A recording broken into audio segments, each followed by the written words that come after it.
Nuevo revés para la Fuerza Aérea estadounidense en su guerra contra Irán. Un oficial confirma a medios de Estados Unidos que un segundo caza se ha estrellado cerca del estrecho de Hormuz al ser derribado por el ejército iraní. Un primer aparato había sido ya abatido horas antes, según confirmaba el Pentágono este viernes. Bienvenidos a esta nueva edición de DW Noticias. Soy Ana Plasencia en Berlín. Estados Unidos pierde 2 aviones de combate en una nueva jornada de guerra, aunque según el presidente estadounidense Donald Trump, estos derribos no afectarán a las negociaciones para buscar una salida a un conflicto, eso sí, que se ha convertido en una guerra regional que golpea y mucho a la economía mundial. Las partes en conflicto continuaban este viernes con intensos ataques mutuos en Oriente Medio y el Golfo. Un bombardeo estadounidense destruyó el mayor puente de Irán, aún en construcción, provocando muertos y heridos. Israel, por su parte, afirma que va a continuar sus operaciones contra la milicia islamista Hezbollah en Líbano. Y al menos 20 presos fueron liberados este viernes en una cárcel de La Habana, un día después de que el gobierno cubano anunciara un indulto para 2010 reclusos como gesto humanitario por Semana Santa. Estas excarcelaciones ocurren luego de que Estados Unidos flexibilizara el bloqueo petrolero impuesto en enero.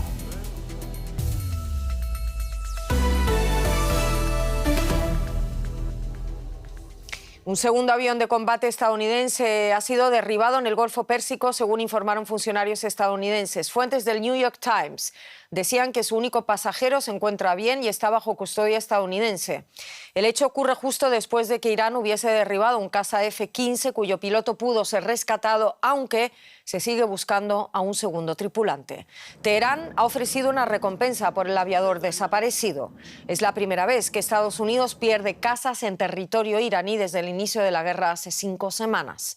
Mientras, la vía diplomática parece haber llegado a un punto muerto. Irán considera inaceptables las demandas de Estados Unidos y se niega a reunirse con sus representantes en Islamabad. El presidente estadounidense Donald Trump amenaza además con expandir sus bombardeos contra la infraestructura iraní y afirma que no ha hecho más que empezar a destruir lo que queda de Irán, fueron sus palabras. Todo esto mientras la Casa Blanca pide aumentar el presupuesto de defensa en $1,5 billones, es un 40% más del gasto actual.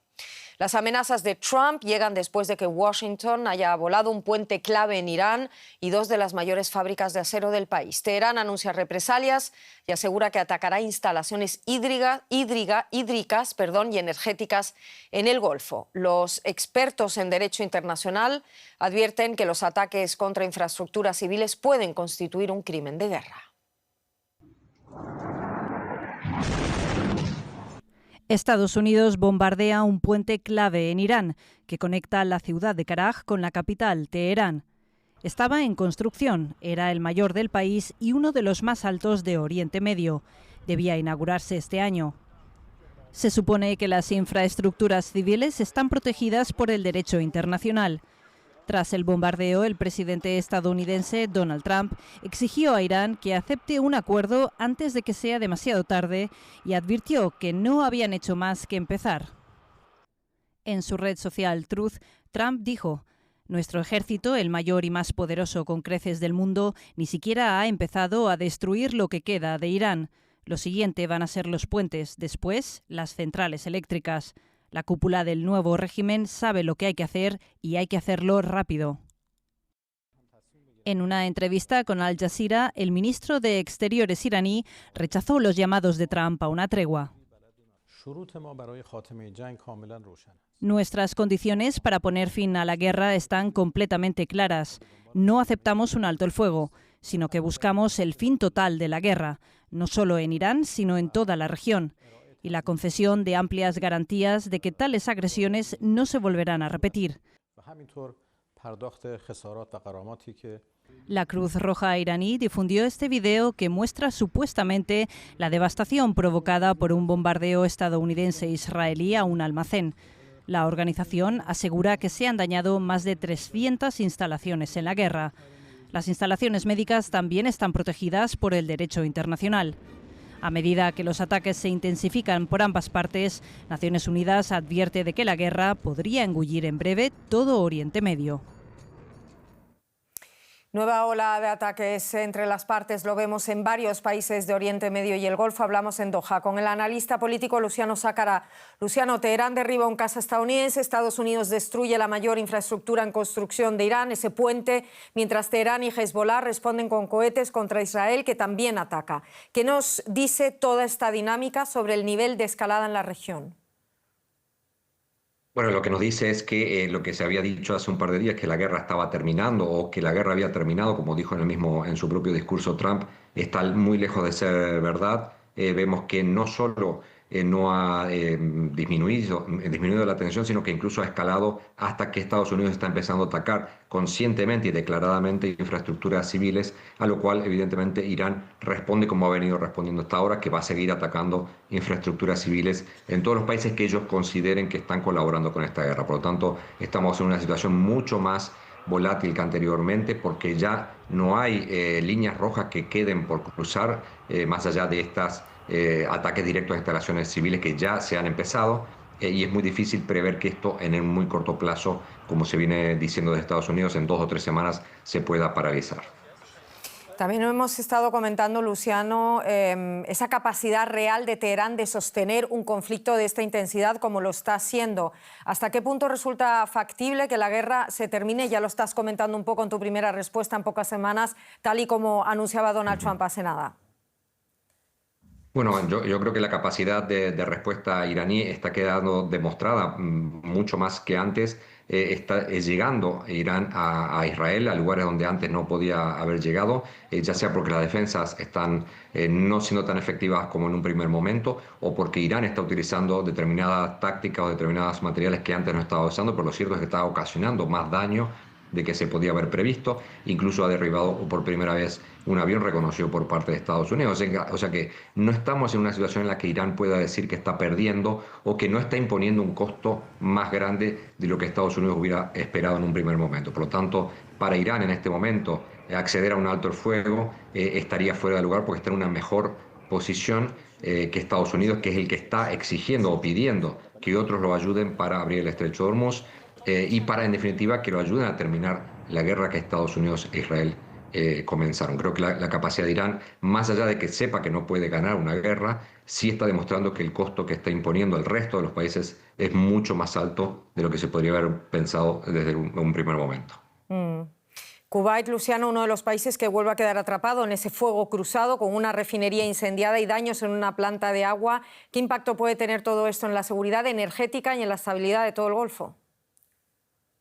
Está ya afectando la seguridad energética. Muchas compañías del Golfo ya no están produciendo o ya han dejado de producir como estaban produciendo antes. Han quedado fuera de línea muchas refinerías, ya sin contar que el tráfico en el Golfo está prácticamente paralizado.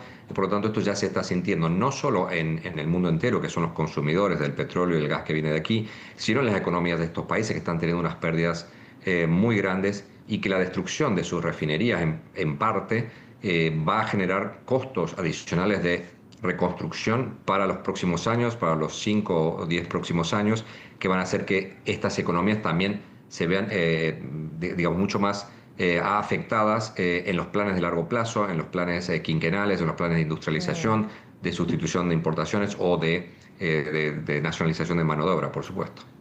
Muchísimas gracias por todo esto, Luciano Sacarà, en Doha. Gracias a ustedes. Buenas noches.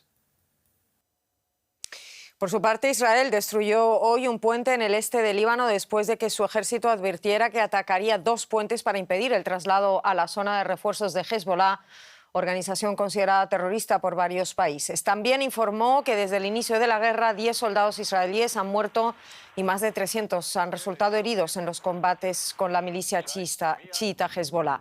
Por su parte, la facción política del grupo chiita llamó al Estado y a otros actores libaneses a movilizarse para ayudar a contener el plan israelí de ocupar el sur del país. Esto después de que Israel confirmara a principios de semana sus intenciones de controlar la franja libanesa al sur del río Litani, lo que representa el 8% del territorio nacional. Israel también afirma estar bajo ataque y asegura haber activado su sistema de defensa antiaérea este viernes para interceptar misiles lanzados desde Irán. En Jerusalén, el impacto del conflicto se percibe en unas calles inusualmente vacías justo cuando han comenzado las Pascuas, un periodo en el que la ciudad vieja suele desbordarse de peregrinos y actividad. La ciudad vieja de Jerusalén, calles icónicas como la Vía Dolorosa desoladas, comercios cerrados y pocos peregrinos. Una imagen poco habitual para un Viernes Santo aquí, a causa de la guerra en Oriente Medio. Desde que comenzó la guerra en Gaza y ahora con el conflicto en Irán, la situación aquí ha cambiado y tememos que lo ocurrido en el pasado pueda repetirse. Hoy Jerusalén está profundamente triste, es un día de dolor para la ciudad y para su gente, un dolor que se siente en el corazón de sus habitantes. Hoy estamos solos. Y Jesús recorre su camino hacia la muerte como hace 2000 años, sin sus discípulos ni seguidores.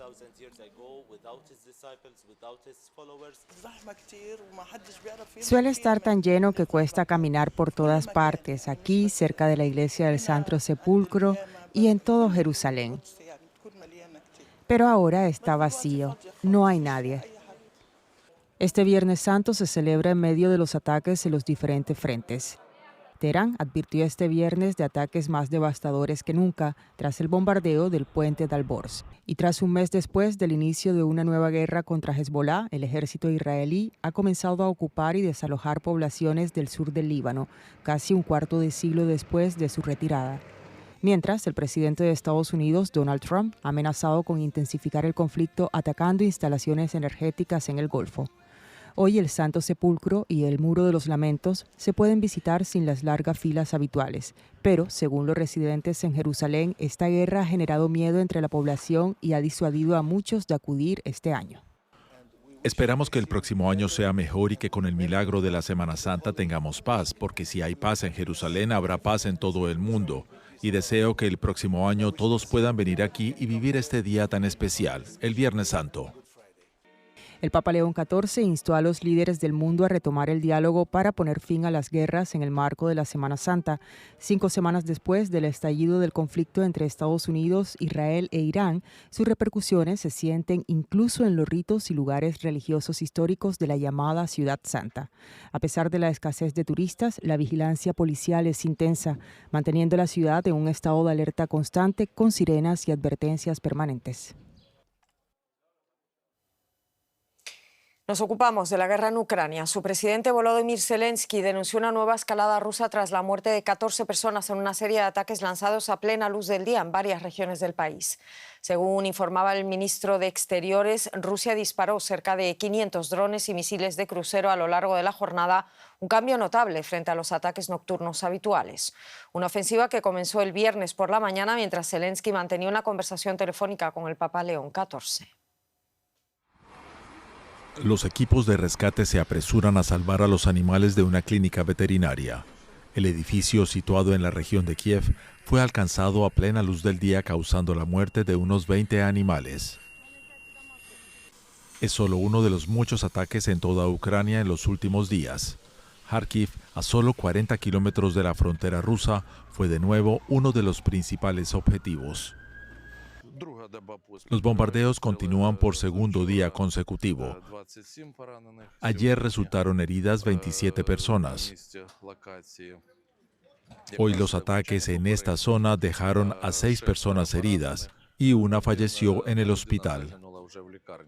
Los servicios de emergencia de Ucrania afirman que Rusia está desplegando drones Shahed de fabricación iraní, difíciles de interceptar por las defensas aéreas. El presidente Volodymyr Zelensky habló de una escalada deliberada. Esta es la respuesta rusa a nuestra propuesta de un alto el fuego durante las festividades de Pascua. Ucrania presentó abiertamente la propuesta a Rusia, y Rusia responde con drones Shahed y continuando sus operaciones terroristas contra nuestra infraestructura energética. A pesar de los ataques aéreos, los analistas militares afirman que Rusia no logró ningún avance territorial en marzo por primera vez en 2 años y medio. El avance ruso parece haberse estancado, mientras las fuerzas ucranianas recuperan kilómetros de terreno perdido.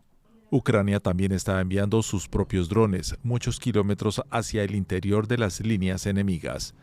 Esta semana atacó una refinería de petróleo en la República Rusa de Baskortostán. Y tiempo ya para la economía con Andrés Blumenkrantz. ¿Qué tal? ¿Cómo estás, Ana? Nos vamos a Estados Unidos. Ahí el presidente Donald Trump ha presentado este viernes su propuesta presupuestaria para el año fiscal 2027, propuesta que contempla un gasto en defensa de 1,5 billones de dólares, el mayor de la historia moderna. Plan que incluye también 1,1 billones para el Departamento de Defensa y otros 350 mil millones de dólares para municiones críticas y la expansión del complejo militar industrial estadounidense dominado por empresas como Lockheed Martin o Boeing.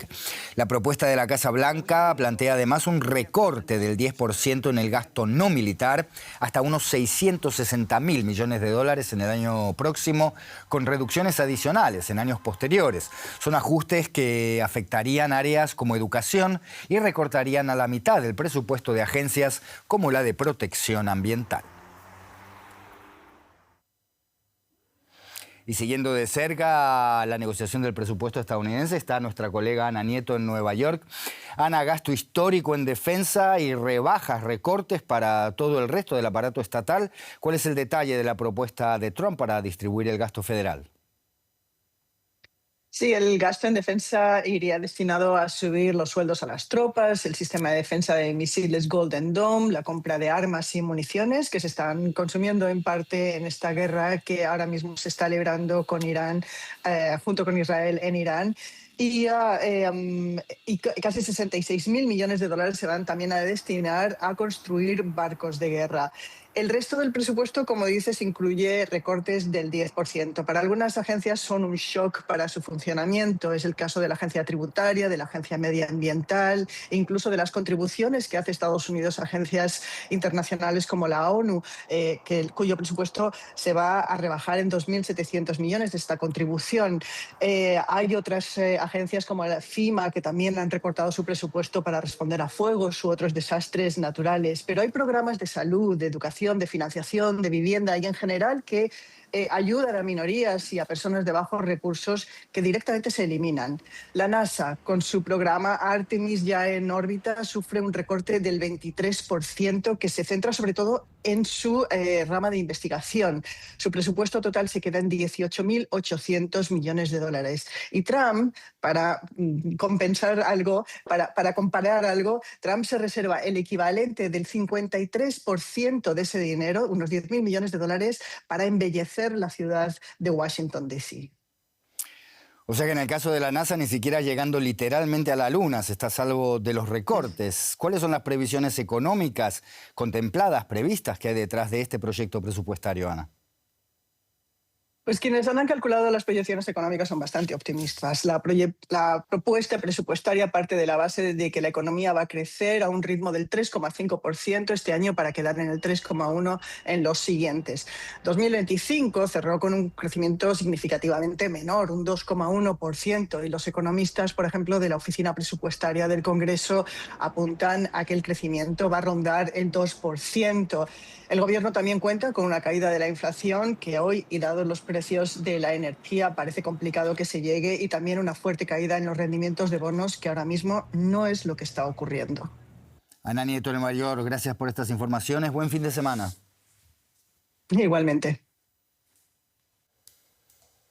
Según la FAO, la Organización de las Naciones Unidas para la Agricultura y la Alimentación, si el cierre del estrecho de Hormuz, puerta de casi un tercio del petróleo mundial y vital para fertilizantes y gas, dura más de 2 meses, la escalada de precios que estamos viendo podría superar incluso la que se registró durante la crisis del coronavirus.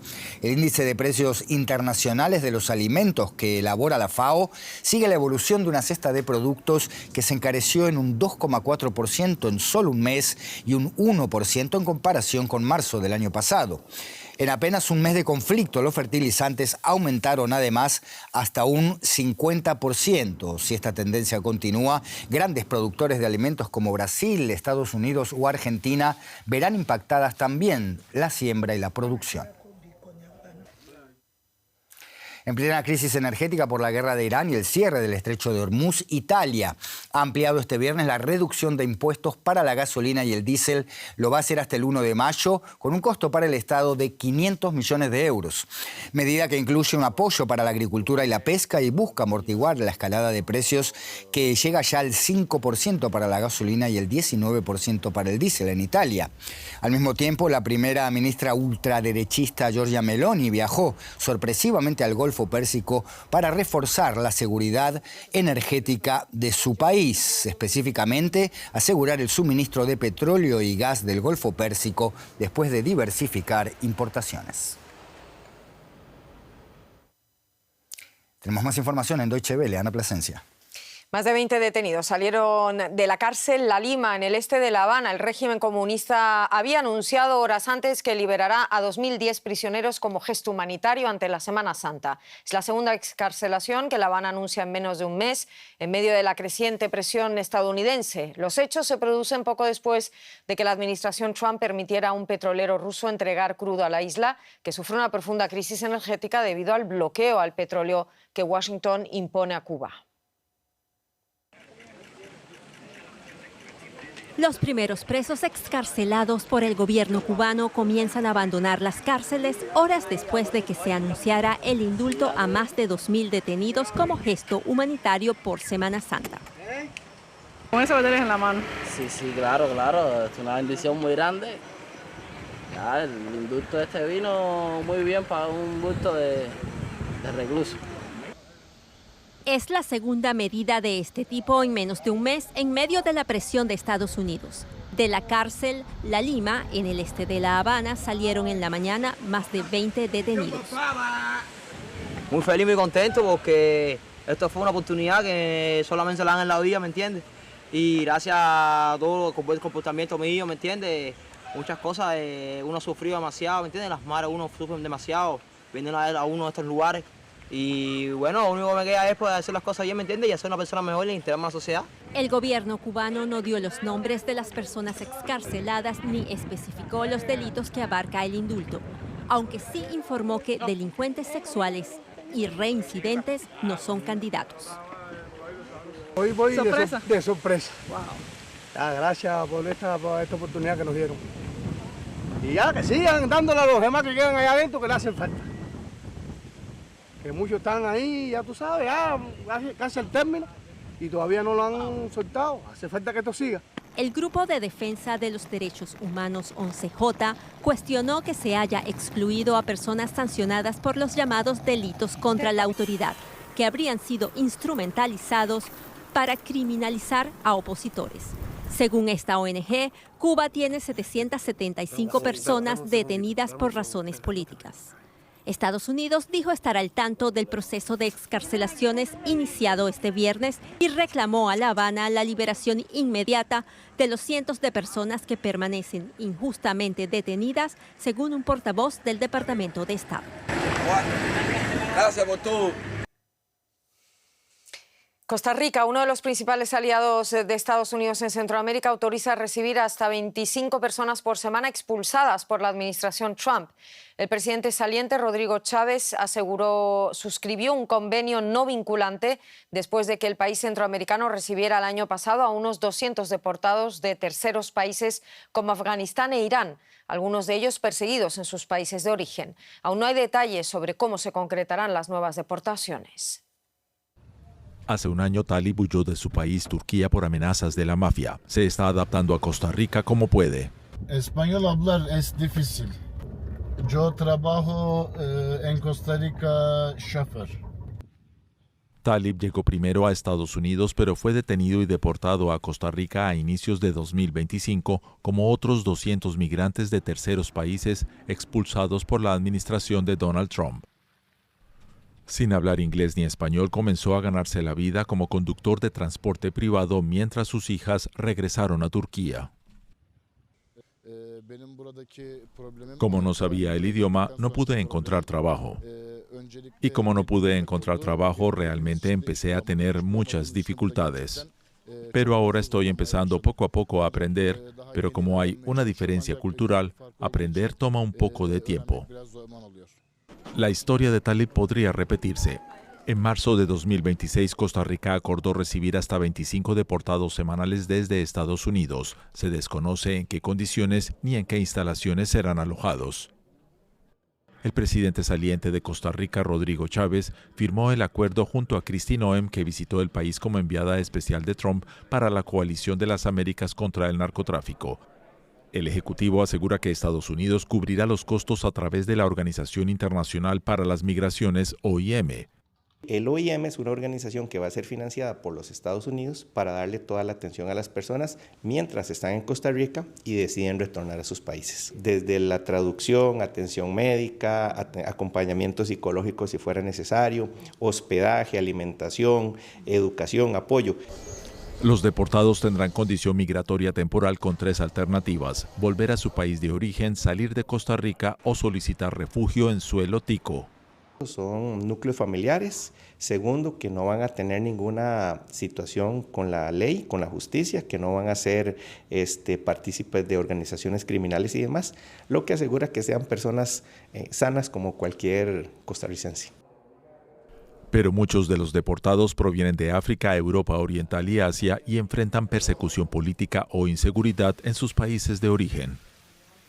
La experiencia reciente de la administración Chávez Robles, sobre todo del año pasado con el manejo de los migrantes deportados desde los Estados Unidos, hace pensar que no se les va a garantizar los derechos humanos y que no hay la capacidad de gestión, no tanto de logística, sino de gestión. La medida genera reacciones encontradas entre la población. No hay trabajo ni para nosotros, ahora para tanto extranjero. Bueno, yo no estaría de acuerdo si es gente que no sabe su dudosa procedencia, cuál es, de qué vienen a hacer.